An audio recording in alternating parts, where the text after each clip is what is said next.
In November of 2008, I faced the greatest challenge to my life philosophies. Whatever life threw my way, I always found a gem.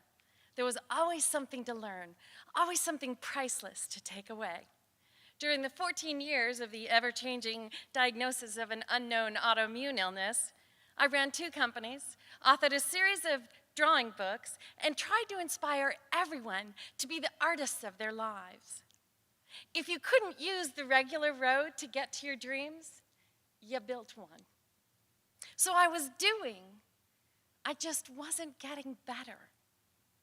I found a new path, meditation, and oddly enough, I found myself on my way to India. Incredible colors, fragrances, blissful meditations. Every day a new gift. And then, one night, one moment, 2 terrorists entered the restaurant, and under a blazing blanket of bullets, nothing would ever be the same. After a momentary silence, I took a breath. But the shooting began again. Only the gunfire wasn't moving away. It was coming closer. And so I waited for them to make their way to our table. A machine gun bullet seared its way nearly through 1/3 of my body. 2 of my friends were murdered. The darkest part of humanity played out right in front of my eyes. So what could I possibly bring out of this moment? What was the gem? It was choice. I got to choose what to take out of that room. I got to choose whether to take love or hate out of that room, and I chose love. And I chose peace. I didn't have to share what I saw, but if it was a view of our future, I needed to help people change their view, voice, and choices, and help make peace the response to any challenge in their life. You see, peace keeps everything in a manageable scale. It helps you observe your response and not erratically react. It's the calm in the chaos. As soon as I could stand, I started to teach peace. The Peace Dragon. 30,000 students, and a couple years later, 2015 would be my stellar year. Returning to Japan, heading to China, Benin, Mexico, Kuala Lumpur. I just had one thing to do. One thing. I had to do my yearly physical. And you know what's coming here. The news. But here's the question. And the gem. My unpacked bags from Japan were proof of the unbelievable 10-hour days and amazing exchanges with teachers and students. So what was the difference between the day I didn't know and the day I found out I had cancer?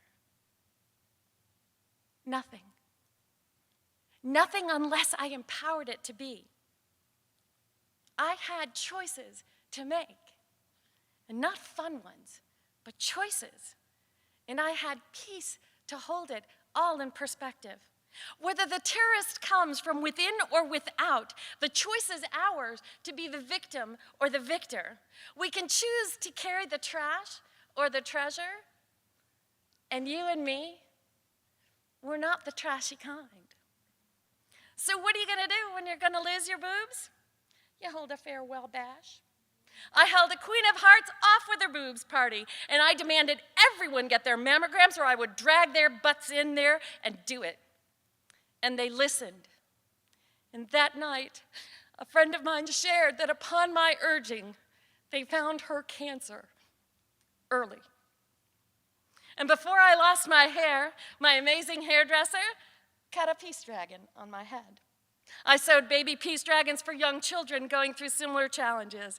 I posted bald lessons. And yes, I did scream when the unfamiliar reflection in the mirror was not Mr. Clean, but me. And I scared the bajinkies out of my cats and dogs.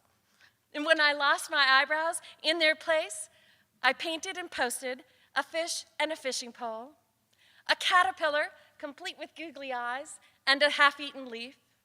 And people forwarded these posts for encouraging and comforting. because jewels are for sharing. And there were some very personal gems for me.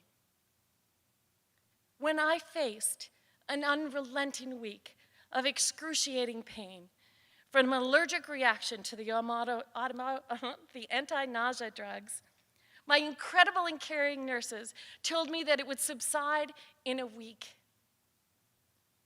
And I sobbed, not because of my pain, but for those who suffer of every kind of pain and don't have someone to take their hands and walk them away from this dark precipice and whisper kindly, "Hold on, you'll get through this." We can take people's hands. And when I lost my hair and the young girl at the cash register turned her body completely away from me, again I cried. Not for me, but for those who are invisible, who wish to be seen and loved. I was given the grace to walk the path that I so often speak of while teaching peace, the invisible. I felt the desolation, the isolation. We can help people keep visible, keep ourselves visible. Jewels. We're all jewel genies.